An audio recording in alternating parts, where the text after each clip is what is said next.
వందలాది మందిని బలి తీసుకున్న బెట్టింగ్ యాప్స్పై విచారణ స్పీడ్ అందుకుంది. బెట్టింగ్ యాప్స్ ప్రమోషన్లో మనీ లాండరింగ్ జరిగిందనే కోణంలో ఈడీ రంగంలో దిగింది. వరుసగా సెలబ్రిటీలను విచారిస్తోంది. సోమవారం హీరో రానాను ఈడీ విచారించింది. దాదాపు 4 గంటల పాటు రానాను ఈడీ అధికారులు విచారించారు. విచారణలో ఏం జరిగిందో చూద్దాం. బెట్టింగ్ యాప్స్ ప్రమోషన్లకు సంబంధించి కేంద్ర ఆర్థిక నేరాల దర్యాప్తు సంస్థ ఎన్ఫోర్స్మెంట్ డైరెక్టరేట్ 29 మంది సినీ సెలబ్రిటీలు, కంపెనీలపై కేసు నమోదు చేసింది.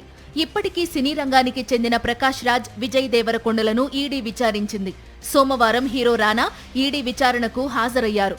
సెలబ్రిటీలను వరుసగా విచారణకు పిలుస్తున్న ఈడీ అధికారులు మనీ లాండరింగ్ కోణంలో వారిని విచారిస్తున్నారు. ఈడీ అధికారుల విచారణకు దగ్గుబాటి రానా హాజరయ్యారు.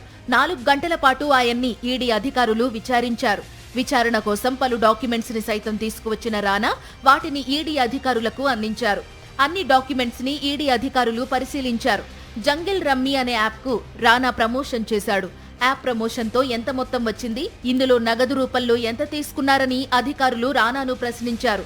జంగిల్ రమ్మీ ఇది స్కిల్ బేస్డ్ గేమింగ్ యాప్ అని, లీగల్ గా ఉంటేనే అన్ని చూసుకునే ప్రమోషన్ చేశానని రానా ఈడీ అధికారులకు వివరించాడు. యాప్ నిర్వాహకులతో కుదుర్చుకున్న అగ్రిమెంట్ పత్రాలను ఈడీ అధికారులకు అందించిన రానా పూర్తి వివరణ ఇచ్చాడు. 4 గంటల పాటు రానాని విచారించిన అధికారులు ఆయన స్టేట్మెంట్ రికార్డ్ చేశారు. విచారణ ముగిసిన తర్వాత మీడియాతో మాట్లాడకుండానే రానా దగ్గుబాటి ఈడీ కార్యాలయం నుండి వెళ్లిపోయాడు.